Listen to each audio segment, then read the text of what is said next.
이 미국 IRA법 관련해서 세액공제가 당초 구상보다 조금 더 빨리 한 2028년 정도에 빠르게 사라질 가능성이 제기되면서 오늘 관련 종목들의 주가 하방 압력을 더했던 건데 LG에너지솔루션은요. 공모가 하에는 물론 28만 원, 주당 28만 원까지 미끄러져 내려갔거든요.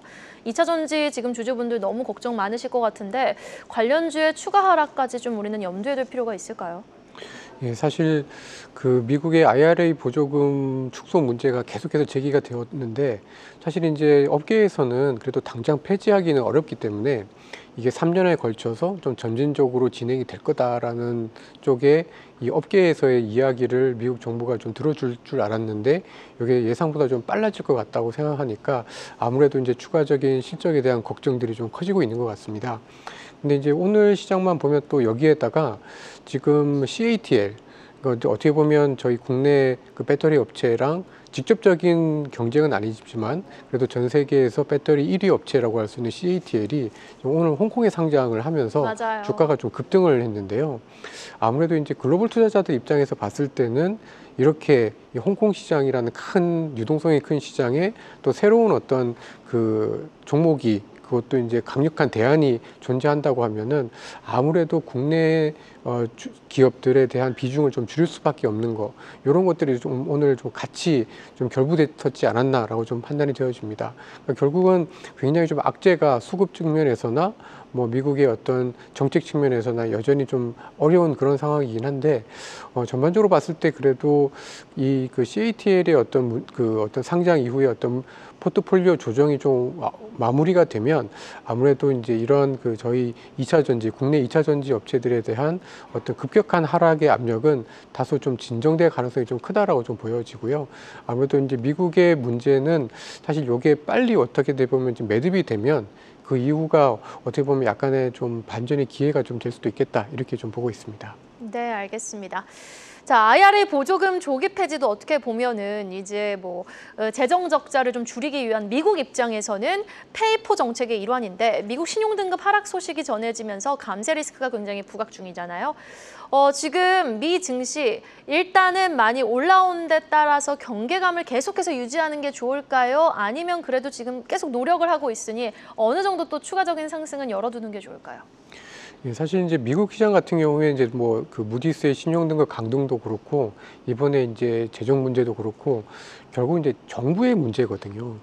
그러니까 이제 저희가 좀 기억을 해야 될 것은 이 나라의 경제를 지탱하고 있는 거는 정부도 있지만 대부분 이제 주가 같은 경우에는 이제 기업의 경쟁력이 훨씬 더 중요한데 이게 이제 나라의 어떤 재정 문제가 악화가 되면서 기업의 경쟁력이 줄어들 수 있느냐 이제 이 부분을 좀 저희가 점검을 해야 되는데 사실 이제 감세라든지 이런 것들에 대해서 좀 축소를 한다든가 보조금을 줄인다든가 이제 이런 부분들은 분명히 일정 산업들에 대해서는 부정적이긴 합니다만은 그래도 미국 같은 경우에는 이제 정부의 부채가 많아도 민간의 어떤 경쟁력 민간의 가계의 부채가 적고 민간의 기업들이 굉장히 좀 경쟁력이 있는 상황이기 때문에 이게 반드시 주식시장에 부정적이다라고 볼 필요는 없다라고 좀 보고 있습니다.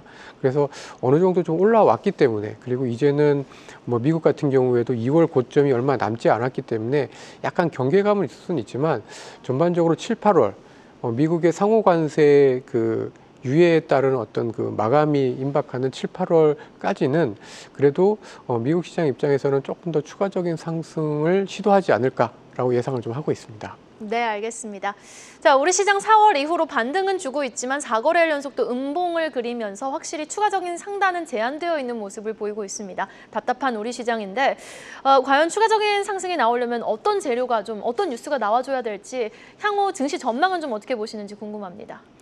네, 저는 이제 그 하반기까지 보면 주식시장은 그렇게 부정적이진 않다. 오히려 좀 기회가 있을 거다. 이렇게 좀 판단을 좀 하고 있는데 다만 이제 저희가 저희 지수에서 주식시장에서 큰 비중을 차지하고 있는 게 뭐 반도체라든지 2차 전지라든지 이런 업체들이 결국은 이제 미국의 어떤 정책 그리고 수출 경기에 워낙 좌지우지 되다 보니까 아직까지는 이런 대형주들의 어떤 방향성이 굉장히 좀 뚜렷해졌다. 아주 업사이드가 굉장히 좀 크다라고 보기는 어려운 것 같습니다.